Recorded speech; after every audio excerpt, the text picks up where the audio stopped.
가오니 주께 가오니 날 새롭게 하시고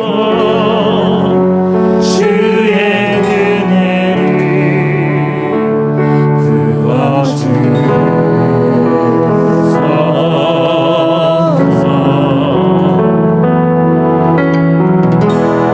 내 안에 발견한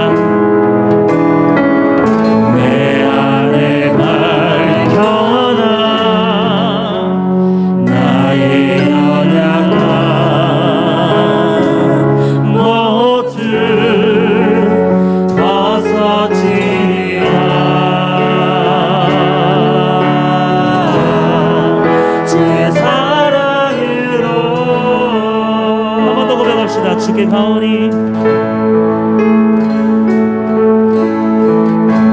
주께 가오니 날 새롭게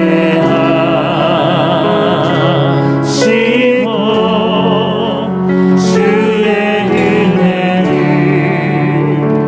부어주소서. 아멘.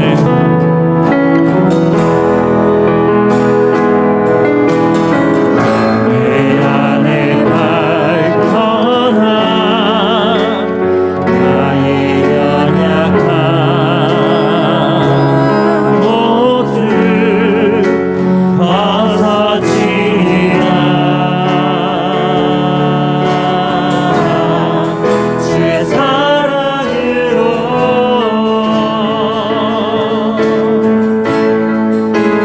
주 사랑 주 사랑 나를 붙드시고 주 곁에 날 이끄소서.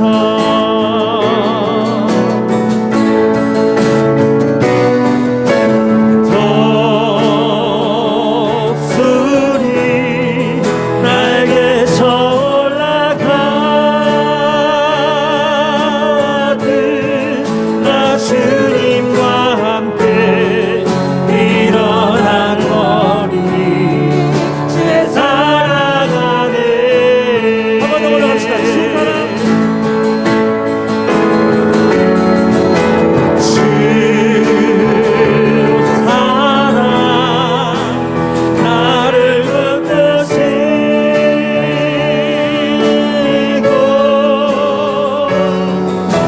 주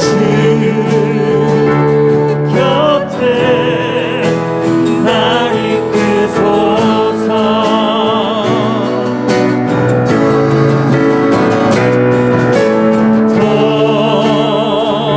독수리 날개쳐 올라가듯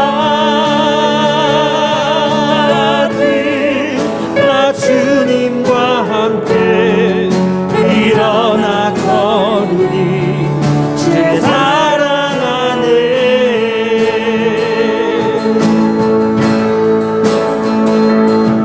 주께 가까이 날 이끄소서.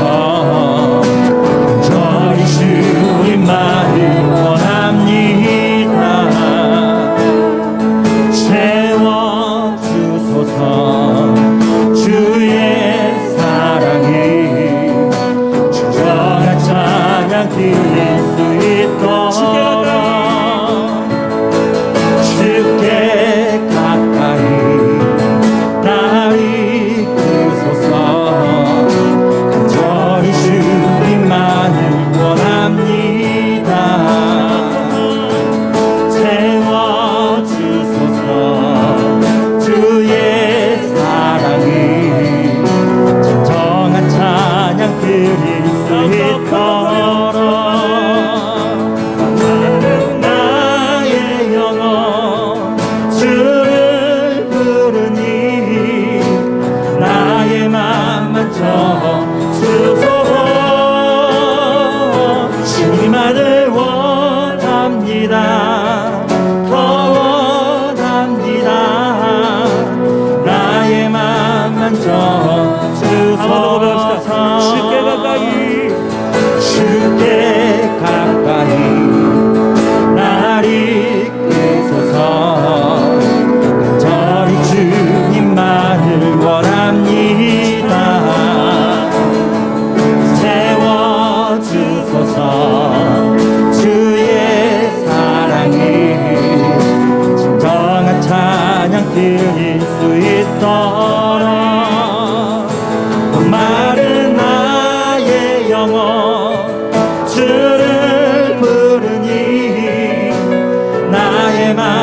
만져 주소서.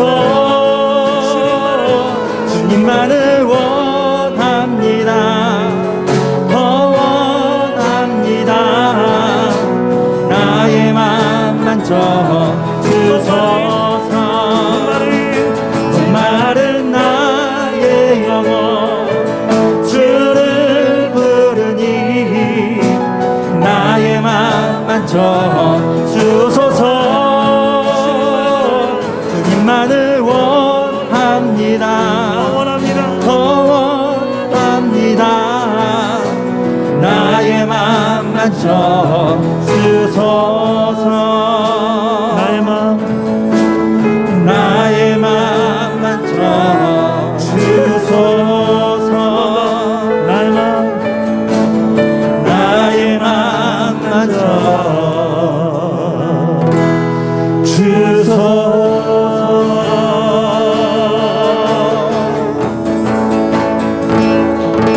할렐루야, 할렐루야.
19일 주일낮 예배를 성부와 성자와 성령의 이름으로 시작하겠습니다. 다 같이 주악에 맞춰서 묵상 기도드리겠습니다.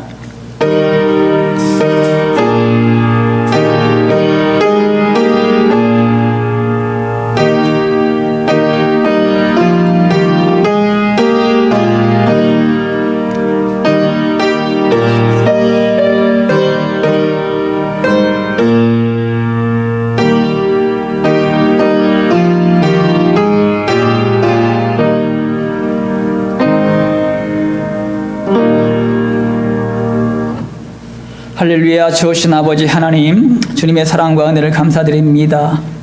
존귀하신 하나님께서 우리를 사랑하셨고 우리를 인도하셨고 지금까지 하나님께서 도와주셨습니다. 이 모든 것이 하나님의 은혜임을 고백합니다. 이 시간도 우리의 마음과 정성을 모두모 나갈 때에 홀로 영광 받아 주시옵시고 하나님의 은혜만이 넘치는 귀한 시간 될 수 있도록 인도하여 주시옵소서. 감사드리며 거룩하신 예수님의 이름으로 기도 올리옵나이다. 아멘. 오늘의 성경 말씀은 에스라 10장 1절에서 12절 말씀입니다. 에스라가 하나님의 성전 앞에 엎드려 울며 기도하여 죄를 자복할 때에 많은 백성이 크게 통곡하며 이스라엘 중에서 백성의 남녀와 어린아이의 큰 무리가 그 앞에 모인지라. 엘람 자손 중 여이엘의 아들 스가냐가 에스라에게 이르되 우리가 우리 하나님께 범죄하여 이 땅 이방 여자를 맞이하여 아내로 삼았으나 이스라엘에게 아직도 소망이 있나니 곧 내 주의 교훈을 따르며 우리 하나님의 명령을 떨며 준행하는 자의 가르침을 따라 이 모든 아내와 그들의 소생을 다 내보내기로 우리 하나님과 언약을 세우고 율법대로 행할 것이라. 이는 당신이 주정할 일이니 일어나소서. 우리가 도우리니 힘써 행하소서 하니라. 이에 에스라가 일어나 제사장들과 레위 사람들과 온 이스라엘에게 이 말대로 행하기를 맹세하게 하매 무리가 맹세하는지라. 이에 에스라가 하나님의 성전 앞에서 일어나 엘리야십의 아들 여호하난의 방으로 들어가니라. 그가 들어가서 사로잡혔던 자들의 죄를 근심하여 음식도 먹지 아니하며 물도 마시지 아니하더니 유다와 예루살렘에 사로잡혔던 자들의 자손들에게 공포하기를 너희는 예루살렘으로 모이라. 누구든지 방백들과 장로들의 훈시를 따라 3일 내에 오지 아니하면 그의 재산을 정몰하고 사로잡혔던 자의 모임에서 쫓아내리라 하매 유다와 베냐민 모든 사람들이 3일 내에 예루살렘에 모이니 때는 9째 달 20일이라. 무리가 하나님의 성전 앞 광장에 앉아서 이 일과 큰 비 때문에 떨고 있더니 제사장 에스라가 일어나 그들에게 이르되 너희가 범죄하여 이방 여자를 아내로 삼아 이스라엘의 죄를 더하게 하였으니 이제 너희 조상들의 하나님 앞에서 죄를 자복하고 그의 뜻대로 행하여 그 지방 사람들과 이방 여인을 끊어버리라 하니 모든 회중이 큰 소리로 대답하여 이르되 당신의 말씀대로 우리가 마땅히 해야 할 것이니이다. 아멘. 오늘 말씀의 제목은 회개를 결심하라라는 말씀의 제목을 가지고 말씀을 드리겠습니다. 강정훈 씨가 쓴 신수성가 중에서 인용한 글을 한 대목 읽어드리겠습니다. 어떤 의미에서 우리는 모두 바닷가재를 닮았습니다. 바닷가재가 성장하기 위해서는 속살을 보호해주던 단단한 옛 껍질을 스스로 벗어버리고 더 커다란 새 껍질을 뒤집어 써야 합니다. 이처럼 낡은 껍질을 벗어버리는 과정을 탈피라고 부릅니다. 바닷가재는 5년간의 성장기를 보내면서 무려 25번의 탈피 과정을 거치며 다 자란 뒤에도 1년에 한 번씩 껍질을 벗습니다. 탈피는 끔찍하고도 성가신 과정입니다. 낡고 단단한 외피가 압력을 받아 쪼개지면 바닷가재는 모로 누운 채 근육을 꼼지락거려서 벌어진 각질 사이를 빠져나옵니다. 낡은 껍데기에서 벗어나 새로운 외피가 생길 때까지 불과 얼마 안 되는 시간이지만 바닷가재는 외부 환경에 무방비로 노출된 채 발가벗 벗은 상태에서 지내야 합니다.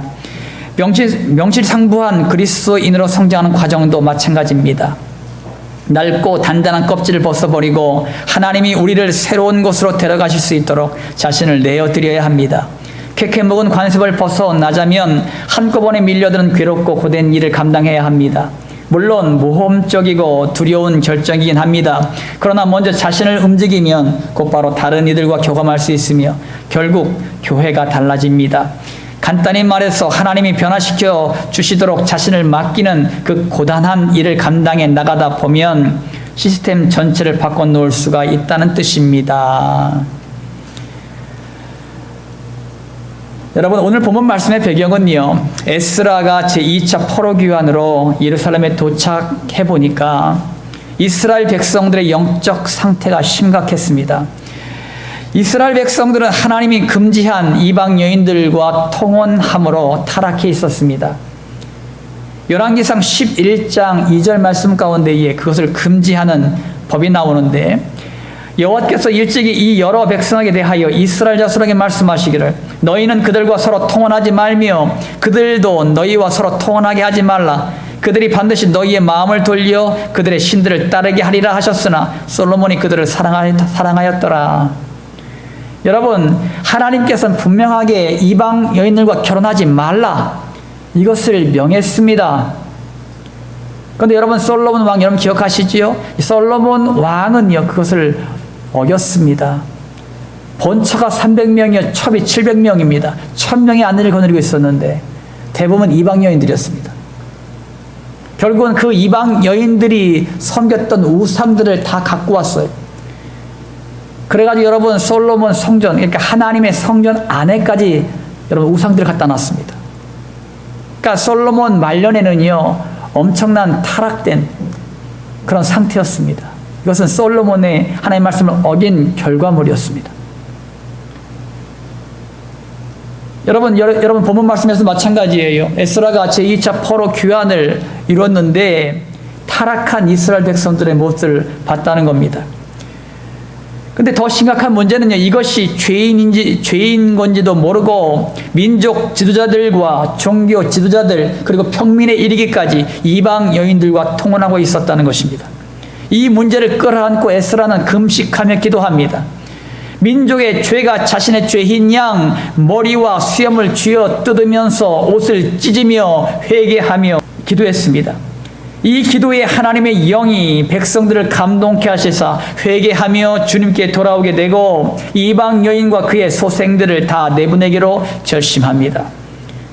오늘 본문 말씀을 통하여 회개를 결심하면 어떠한 결과를 초래하는지를 알아보도록 하겠습니다. 본문 말씀 1절입니다. 1절 말씀 다 함께 합독합니다. 시작. 에스라가 하나님의 성전 앞에 엎드려 울며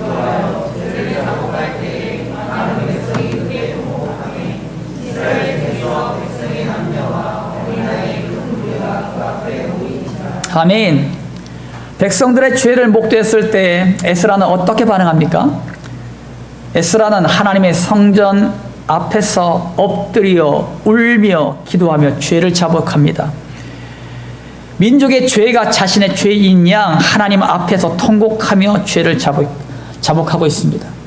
여러분, 에스라의 기도가 많은 백성들의 마음을 움직여서 함께 통곡하며 회개시켰습니다.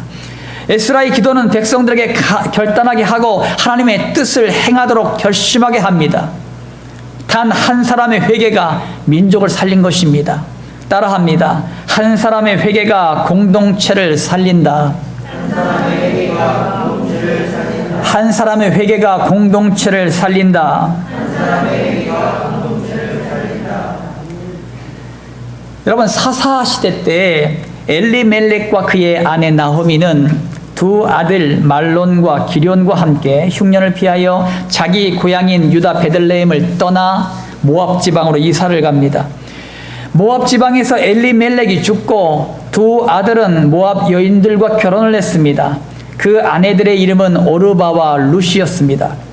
하지만 어찌된 일인지 두 아들도 모압 땅에서 죽고 말았습니다.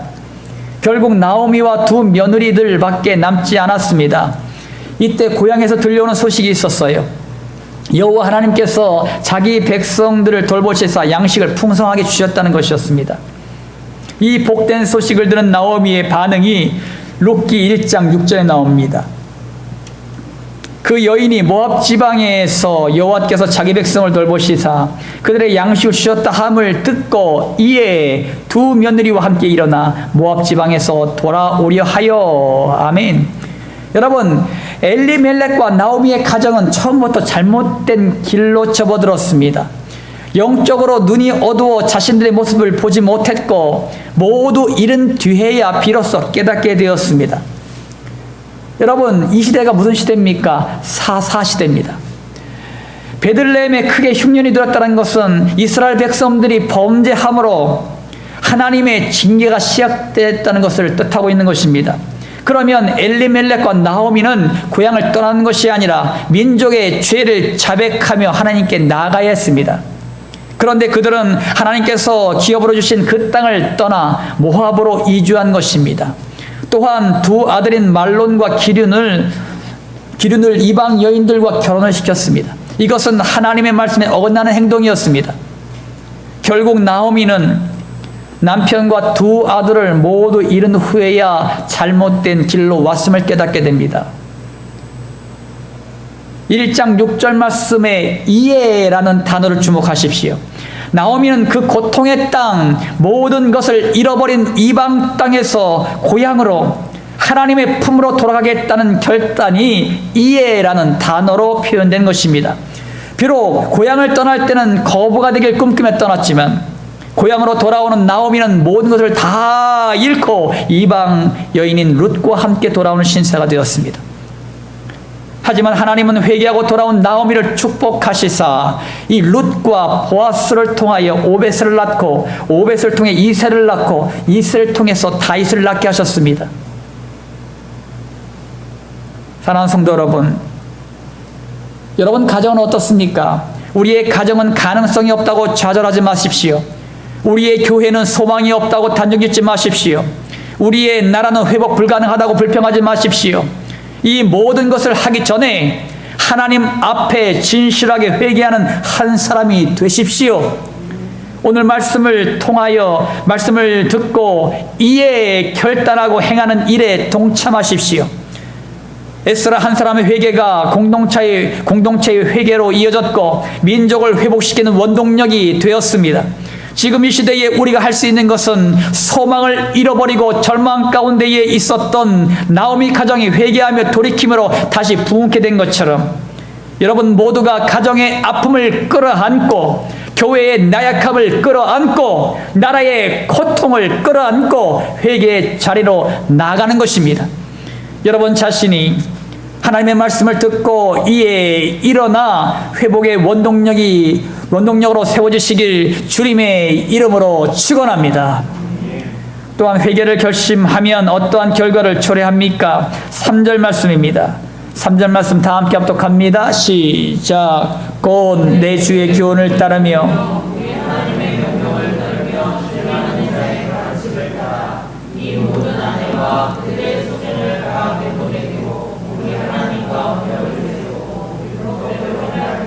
아멘.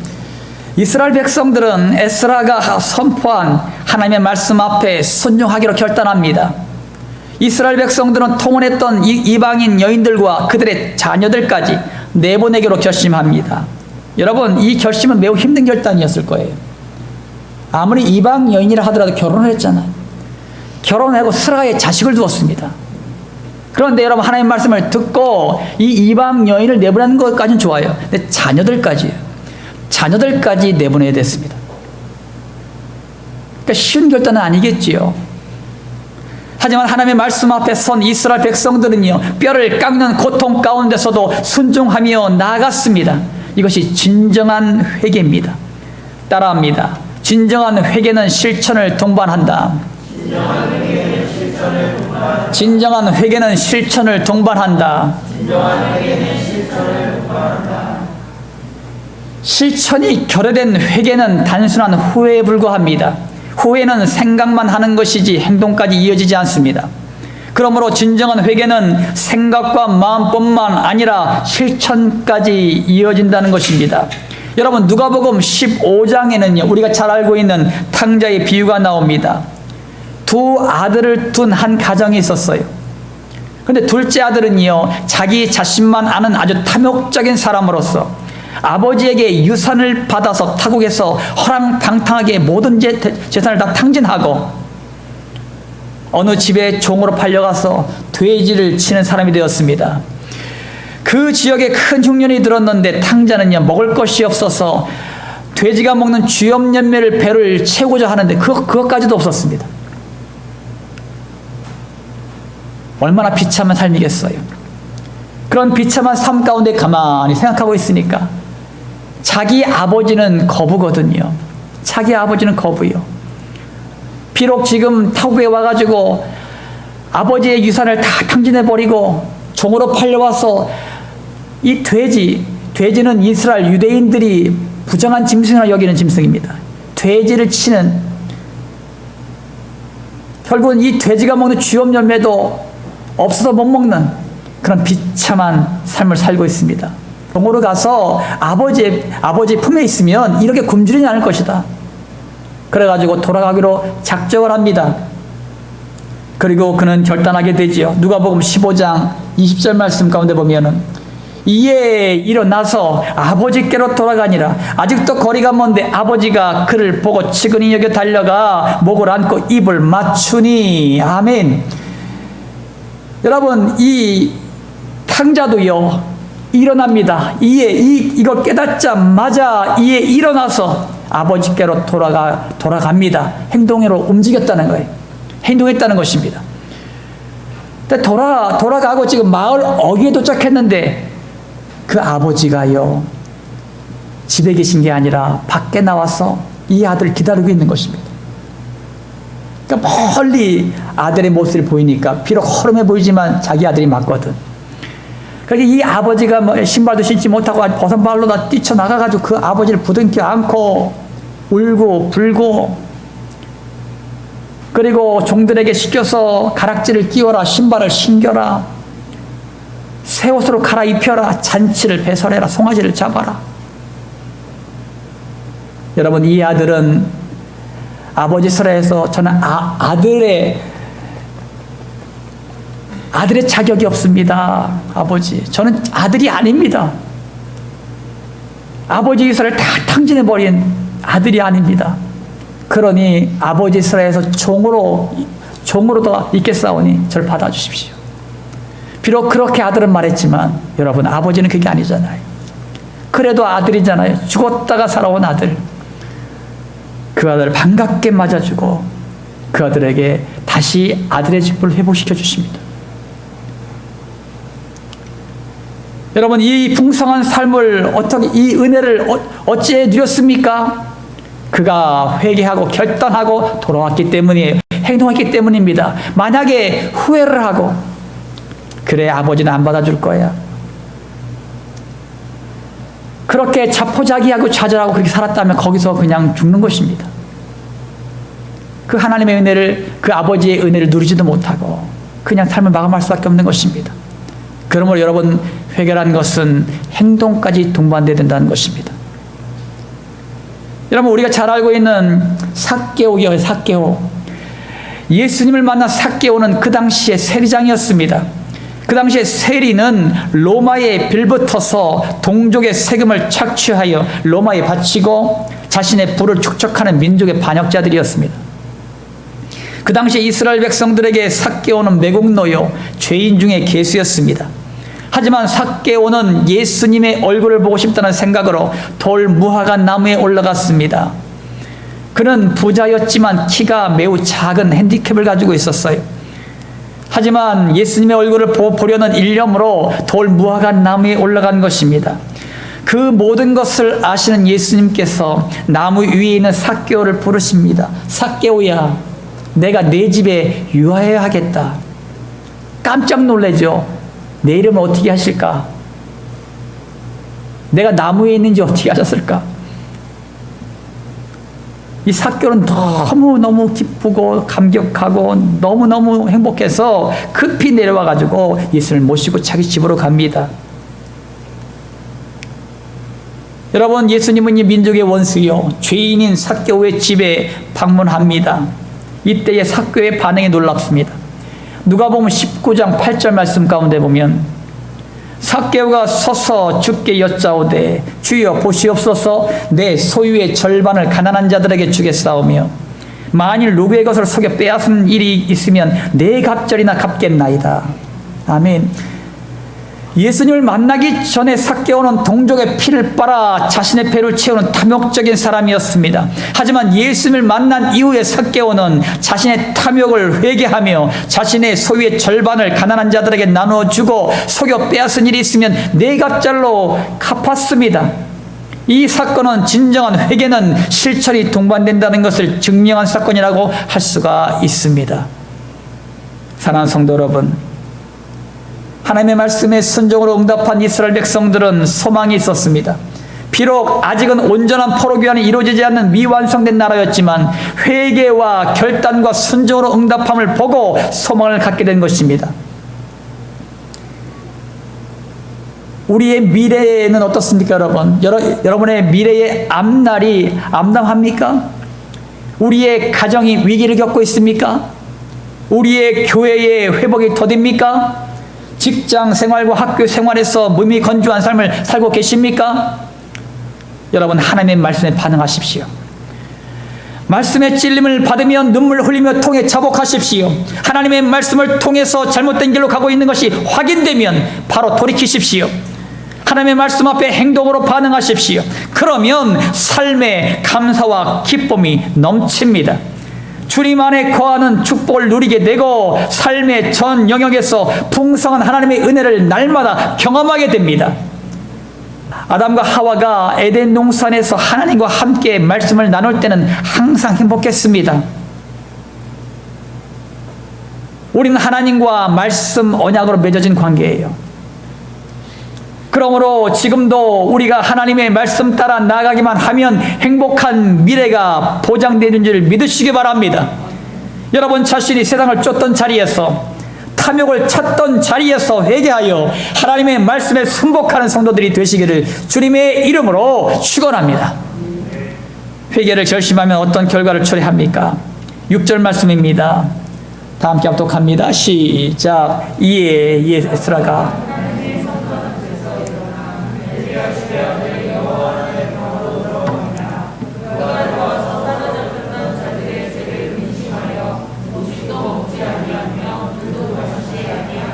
아멘. 에스라는 이스라엘의 백성들의 죄를 근심하여 금식하며 기도합니다. 금식 기도는 자신을 내려놓고 하나님이 주시는 도움만 의존하려는 결단의 반응입니다. 이스라엘 백성들이 모압 여인과 결혼을 한 것은 물론 그 여인들이 아리따기 때문이기도 하지만 또 한 것은 이방 민족과 평화 관계를 유지하기 위해서였습니다. 만약 결별을 통보하고 헤어진다면 전쟁의 빌미가 될 것입니다. 아직도 오합지졸의 이스라엘 백성들에게 전쟁은 또 다른 아픔이요, 간신히 세워진 나라가 한순간에 무너질 수 있는 것이었습니다. 그럼에도 불구하고 에스라는 절대적으로 하나님의 도우심을 구하기 위하여 금식 기도를 한 것입니다. 따라합니다. 절대적으로 하나님의 도우심만 구하자. 절대적으로 하나님의 도우심만 구하자. 우리의 믿음의 선조들 가운데에 하나님의 절대적인 하나님의 도우심을 구했던 인물이 하나 있습니다. 누구냐면 야곱입니다. 야곱. 우리가 잘 알고 있는 이 야곱의 이름의 뜻은 발꿈치를 잡다라는 뜻입니다. 이것은 다른 말로는요, 다른 사람을 걸고 넘어뜨리는 사람, 다른 말로는 속이는 자라는 뜻입니다. 이것이 야곱의 뜻이에요. 이 야곱은 장자권을 차지하기 위하여 아버지와 이삭을 속였고 또 에서를 속였습니다. 하지만 야곱은 삼촌 라반의 집에서 20년 동안 10번이나 넘게 속임을 당했습니다. 야곱은 평생 동안 속고 살아왔습니다. 야곱은 자신의 노력과 애씀만이 거부가 되는 비결이라고 생각했고 그렇게 살아왔습니다. 근데 고향으로 돌아가는 이 야곱에게 청천벽력 같은 얘기가 들려요. 자기 형 에서가 이 야곱의 소식을 듣고 400명의 군대를 이끌고 온다는 소리를 들었을 때 그는 야복 강가에 홀로 남겨진 상태였습니다. 자신이 20년 동안 노력해서 얻은 재물도 4명의 아내와 태어난 13명의 자녀들도 해결할 수 없는 문제 앞에서는 아무런 도움이 되지 않았습니다.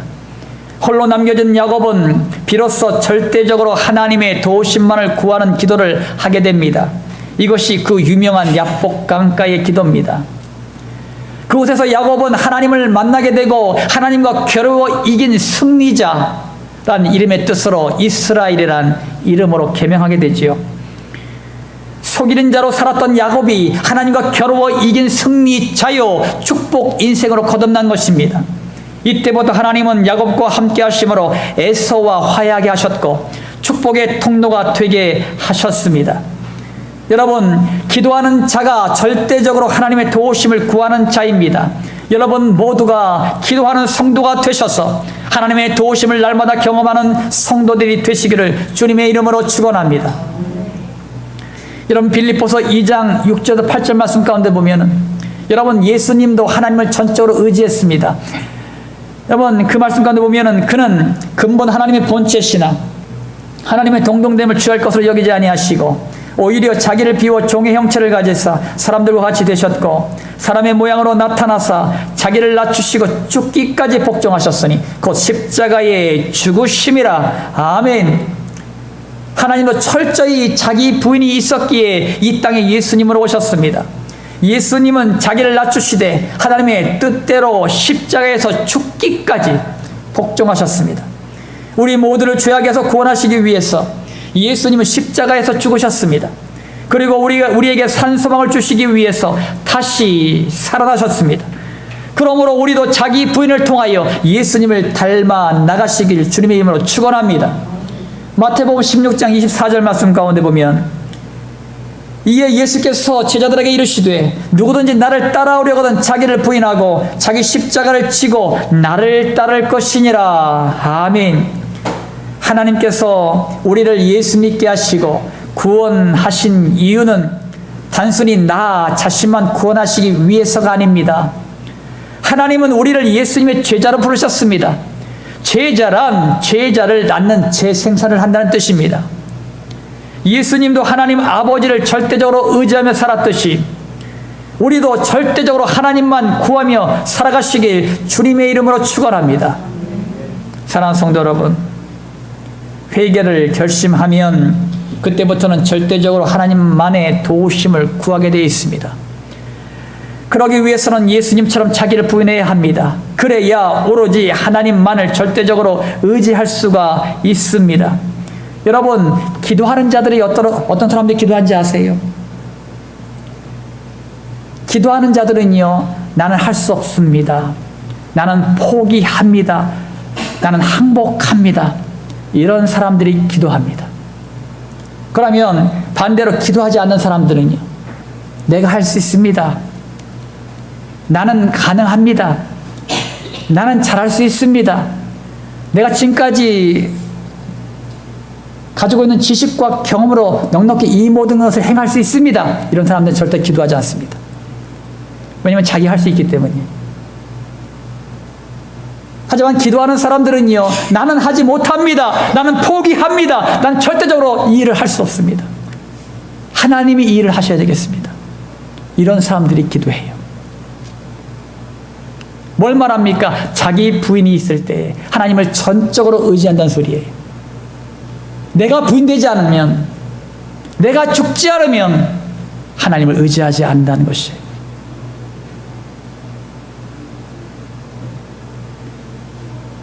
우리가 아무리 가정의 문제 앞에서, 교회의 아픔 앞에서 비전과 꿈을 이루기 위해서 고민한다고 하여도 아무것도 할 수 없는 존재임을 깨닫게 된다는 것입니다. 사도 바울의 고백처럼 나는 날마다 죽노라, 이런 선포를 하십시오. 내가 죽어야 주님이 사십니다. 내가 죽어야 주님이 일하십니다. 내가 죽어야 주님이 도우십니다.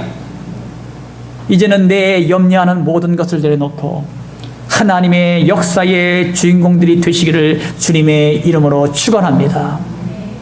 마무리 짓습니다. 사랑하는 성도님께 성도 여러분, 회개의 자리로 나가십시오. 회개를 결심해야 될 이유는 공동체를 살리기 위해서입니다. 우리의 가정, 우리의 교회, 우리의 학교와 직장, 이 모든 것, 우리의 사회, 이 지역사회, 이 민족과 열방, 이것을 살리기 위해서는 회개를 결심하십시오. 우리가 공동체의 죄를 위해 중보할 때에 공동체들이 치유되고 회복됨을 믿으시기 바랍니다. 또한 실천을 동반한 회개가 되어야 됩니다. 입술로만 하는 회개는 진정한 회개가 아니라 후회입니다. 진정한 회개는 실천이 동반됩니다. 모든 죄악들을 즉각적으로 끊어내는 결단이 있어야 합니다. 또한 진정한 회개는 절대적으로 하나님만의 도우심만을 구합니다. 그러기 위해서는 선행되어야 할 것이 있는데 그것은 자기를 부인하는 것입니다. 내 자신이 낮아질 때 비로소 주님이 높아지시고 주님이 일하십니다. 그러므로 진정한 회개의 결심은 하나님이 우리와 함께 하시면서 도와주시고 인도해 주십니다. 여러분 자신이 회개의 결심을 통하여 하나님의 뜻을 이 땅 가운데 이루어가는 믿음의 거장들이 되시기를 예수님의 이름으로 축원합니다. 할렐루야. 아멘. 할렐루야. 좋으신 아버지 하나님, 오늘도 아버지 귀한 은혜의 말씀 주심을 감사를 드립니다. 회개를 결심하라. 회개를 결심하라. 오늘 이 말씀을 가지고 하나님의 말씀을 나누었습니다. 회개를 통해서 회복을 경험하는 주의 백성들이 되게 하여 주시옵소서. 잃어버렸던 내 첫사랑, 첫믿음 다시 회복하는 놀라운 역사가 있게 하여 주시옵소서. 아버지, 내가 어디에서 떨어졌나? 내 삶은 왜 이렇게 동떨어져 있는가? 하나님을 향한 간절한 사모하는 마음, 내 삶 가운데 어디가 있는가? 아버지 하나님, 다시 한번 주 앞에 무릎 꿇어 회개의 자리로 나갈 수 있도록 도와주시옵시고, 이 한 사람 회개를 통하여 우리의 가정이 살아나는 놀라운 역사가 있게 하여 주시옵소서. 우리 교회가 살아나는 놀라운 역사가 있게 하여 주시옵소서. 이 지역이 살아나는 놀라운 역사가 있게 하여 주시옵소서. 아버지 하나님, 그러면 말미암아 회개의 자리로 나갈 때에 아버지 하나님이여 죄악을 온전히 끊어내는 실천이 있게 하여 주시옵시고, 하나님의 도우심만을 구하며 나가는 주의 백성들이 되게 하여 주시옵소서. 그러므로 말미암아 우리의 삶 가운데에 하나님의 역사하심과 하나님의 인도하심을 경험하는 믿음의 백성들이 다 될 수 있도록 인도하시고 축복하여 주시옵소서. 89명의 태신자를 하나님께 올려드립니다. 아버지 하나님, 귀한 영혼들을 위해 함께하여 주셔서 우리가 복음을 전할 때마다 그들의 간박한 마음 녹아지게 하여 주시고, 사단의 모든 세력들은 예수님의 이름으로 떠나게 하여 주시고, 귀한 영혼들 복음을 듣고 주께로 돌아와서 하나님의 자녀로 회복되는 놀라운 역사가 있게 하여 주시옵소서. 임직자들을 세웁니다. 교육사역자를 세웁니다. 하나님의 마음에 합한 자들이 세워지게 하여 주시고, 그들의 모든 사역을 통하여 성광교회가 더 든든히 세워져 나가고 하나님의 영광을 드러낼 수 있는 믿음의 백성들이 세워질 수 있도록 역사하시고 축복하여 주시옵소서. 오늘도 아버지, 우리의 모든 예배를 받으신 하나님을 찬양합니다. 영광 받아주셔서 우리의 모든 성도들이 우리의 삶 가운데 믿음으로 승리하며 나가는 주의 백성들이 다 될 수 있도록 축복하여 주시옵소서. 감사드리며 거룩하신 예수님의 이름으로 기도 올리옵나이다. 아멘. 지금 결단하겠습니다. 회개의 자리로 나아가십시오. 회개를 결심해야 될 이유는 공동체를 살리기 위해서입니다. 가정과 교회와 학교와 직장 등을 살리기 위해서는 회개를 결심하십시오. 또한 실천을 동반하는 회개가 되어야 합니다. 진정한 회개는 실천이 동반됩니다. 모든 죄악들을 즉각적으로 끊어내는 결단이 있어야 합니다. 진정한 회개는 절대적으로 하나님의 도우심만을 구합니다. 그러기 위해서는 선행되어야 할 것이 있는데 그것은 자기를 부인하는 것입니다. 그러므로 진정한 회개의 결심으로 하나님이 우리와 함께 하시고 도와주시고 인도해 주심을 믿으시길 기원합니다. 지금은 우리를 모든 죄악 가운데서 구원하시는 예수 그리스도의 십자가 보혈의 은혜와 이 땅에 육신을 입고 오셔서 우리에게 사랑을 베푸신 하나님의 지극히 높으신 한량없는 사랑하심과 지금도 우리 안에서 우리와 함께 하시는 성령의 감동감의 역사 충만한 은총이 회개를 결심하길 원하는 모든 성도들 머리 위에, 질병과 질곡 가운데 고통받는 성도들 머리 위에, 군대에서 사명을 감당하는 귀한 형제들 머리 위에, 모든 민족과 열방 그리고 대한민국 이 땅의 대통령과 위정자들 머리 위에 이제부터 영원토록 함께 하시길 예수 그리스도 이름으로 간절히 축원하옵나이다. 아멘.